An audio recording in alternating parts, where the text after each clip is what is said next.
Hello, I'm Dr. Marianne Teitelbaum, and today we're going to talk about cow's milk versus plant-based milk. Nowadays, the vast majority of the United States and other developed countries are moving away from cow and goat's milk and instead are turning towards the use of plant-based milks. There may be some reasons for the changeover, and there are some people who may have been born with a genetic weakness and therefore aren't able to digest animal milk.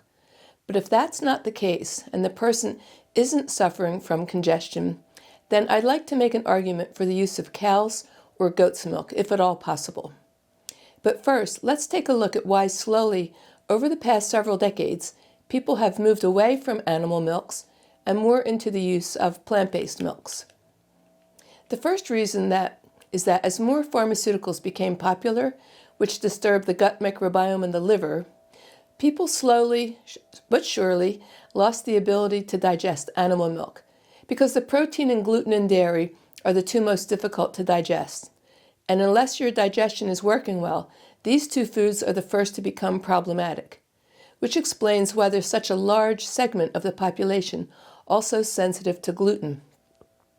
So if you've ever taken antibiotics, birth control pills, steroids, acid reflux medicines, and many other medications, then you've definitely disturbed both the gut and the liver, the seat of your digestion.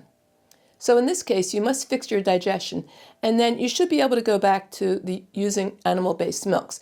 But it usually takes about a year or two working with a good Ayurvedic physician who's experienced in fixing your digestion after taking these medications. Many people claim that milk is inflammatory. It actually isn't. What is happening is that the gut and liver are off in the way I just described. Then the digestive tract turns the milk into amavisha, which is a hot and inflammatory toxin. It's not that the milk itself is inflammatory, but it's turning into a toxic inflammatory substance in the body from its improper digestion. Again, in this case, you must fix digestion so that the milk digests properly, and then it will alkalinize the body. The next reason people turned away from animal milk is because we didn't know the best kind of milk to get, and we also didn't know the correct way to take it. First, grass-fed cows produce milk with more omega-3s compared to grain-fed cows. It's estimated that only 1% of dairy cows are fully grass-fed, so you need to seek it out. Luckily, it's more readily available nowadays than it was just a few decades ago. Second, when you milk a cow and you let the milk sit, the cream rises to the top. This is called non-homogenized milk, and this is the way nature intended it. The homogenization breaks the fat globules into tiny particles, but now the fat in the milk and the fat-soluble vitamins, which are vitamin A, D, E, and K, are more susceptible to oxidation. In some people, the smaller fat globules interact differently with our body's digestive enzymes, which is why some people with existing sensitivities feel worse on homogenized milk. They report more bloating, mucus production, and stomach discomfort. The possible reasons for this are because the smaller fat droplets bind differently to proteins and digestive enzymes, and the milk empties from the stomach slightly faster, changing the timing of digestion.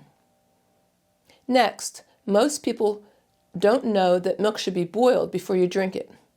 In Ayurveda, we recommend boiling the milk for many reasons.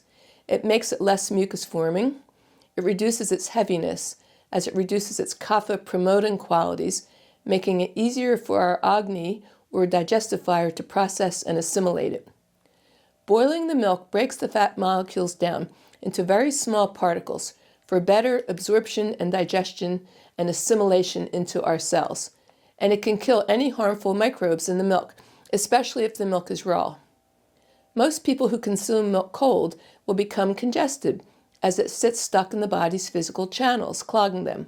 Channels such as the throat channel, the sinus is a channel the air goes in and out of, the lungs are a channel, and the ears. Ayurveda uses milk as a carrier, known as an anupana, for spices such as turmeric, cinnamon, and cardamom, which means that it carries them through the fatty cell wall and into the cells for better absorption. Plus, the milk reduces the possible digestive irritation from the spices. For example, turmeric is very heating, and it creates upset in the liver, which is already a very hot organ by nature. But by cooking turmeric into the milk, it will reduce the heating quality of the turmeric.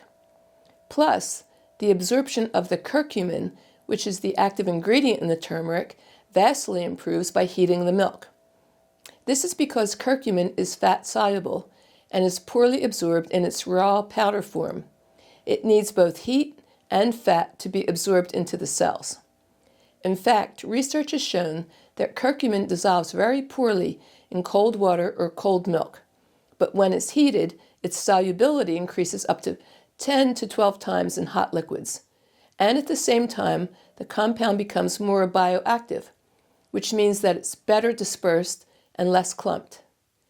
Curcumin absorption improves 4 to 5 times when combined with fats because curcumin binds to fat micelles, which escort it through the intestinal wall.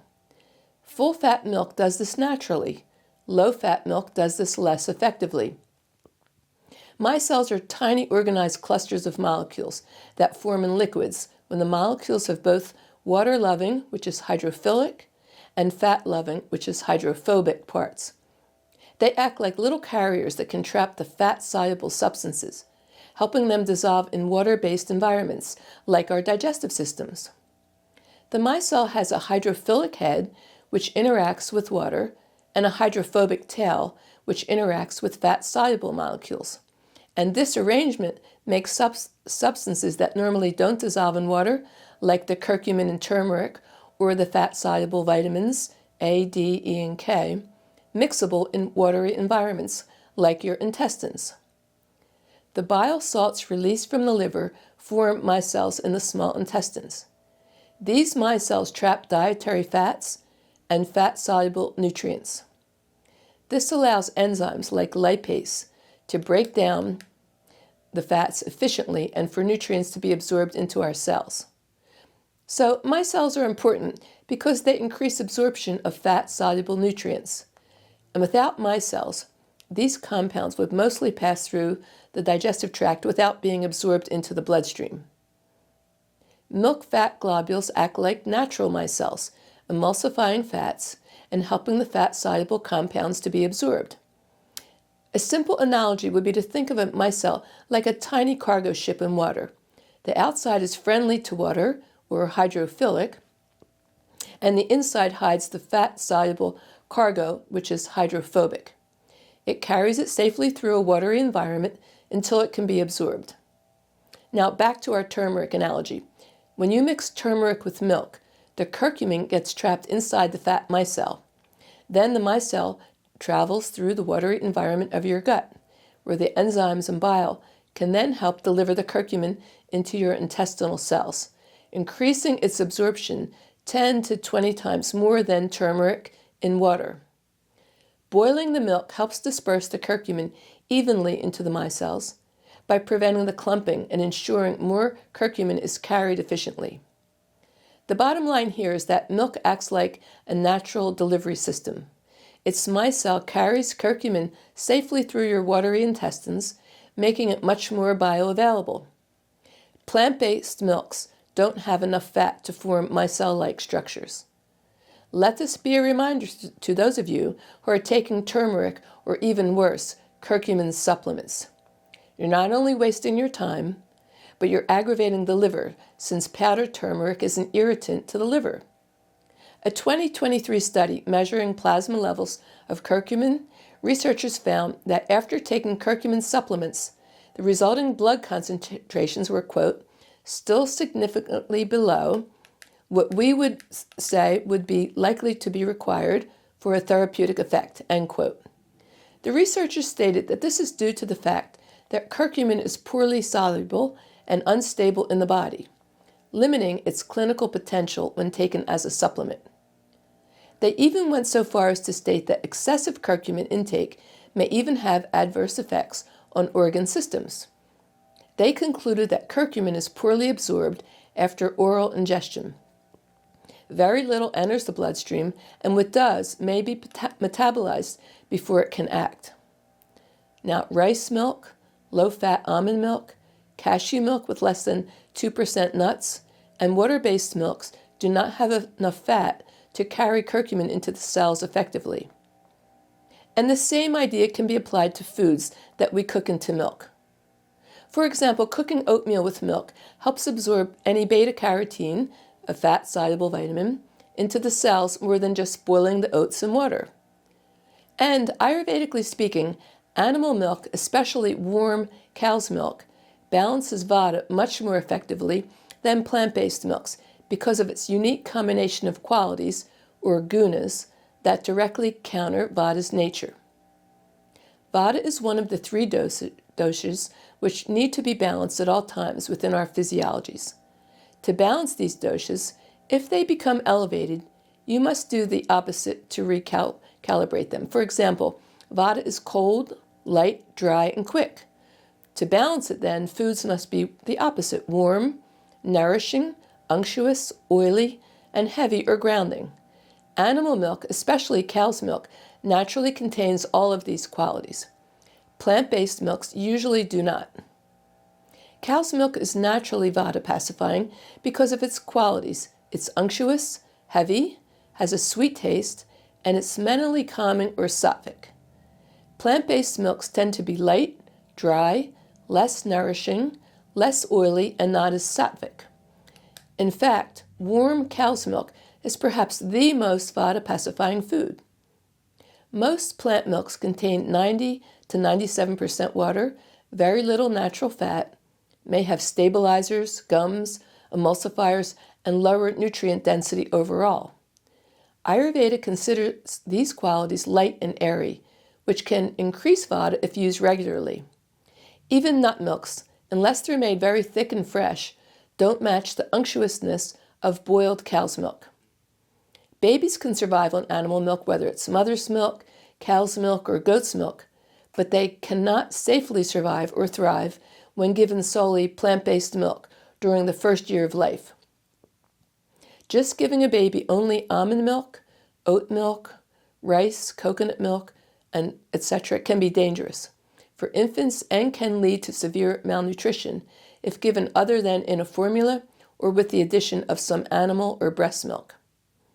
They're too low in calories, too low in protein, too low in essential fats, and are missing critical nutrients like vitamin B12, iron, iodine, DHA, and calcium. They do not support brain development or immune system development in the way breast milk or infant formulas can. Animal milk is the only food that can make Ojas in one day. All other foods take about a month to siphon through the 7 tissues, which are the blood plasma, the blood, muscle, fat, bone, bone marrow, and the reproductive fluids. Ojas is made at the end of the 7th tissue. All foods except animal milk spend 3 to 5 days in a tissue, nourishing it before moving on to the next tissue. But cow and goat's milk can make Ojas in one day. Ojas is the subtle essence of all bodily tissues, which gives us vitality, strength, immunity to diseases, and mental clarity. Foods that build Ojas are nourishing, heavy, unctuous, sweet, and calming. Milk, especially cow's milk, is considered one of the best Ojas-producing foods. Plant-based milks, by contrast, are generally less Ojas-promoting because they're light, diluted with 90 to 97% water, low in fat or protein, which means they're less unctuous and are processed or fortified, and not naturally nourishing. And I think the final reason so many have switched away from animal milk is that we've been told since we've been born that cholesterol is bad for us. Now, let's define this a little better. The real issue is that we don't want to clog our arteries. And while yes, there are some foods which contain animal protein, which could clog your arteries and other physical channels, like red meats, hard cheeses that are aged, and cold dairy products, there are some foods which have no cholesterol, which could also clog the arteries and other channels. Foods such as nut butters, tofu, edamame, soy milk, chocolate, winter squashes, and those artificial vegan cheeses and margarines, and many other processed foods. And then there are foods like ghee and boiled good quality milk, which I've just described, which do not clog the arteries or other channels of the body. Could ghee and cow's milk make your cholesterol go up? Yes, but they will not clog your arteries. We must learn to make that distinction. Clarifying the butter and boiling the milk ensures adequate absorption out of the channels and into our cells, keeping our arteries nice and clean. I talk about this issue in greater detail in my upcoming book on raising healthy children Ayurvedically, due to come out sometime in 2026. Stay tuned for more details. Thank you.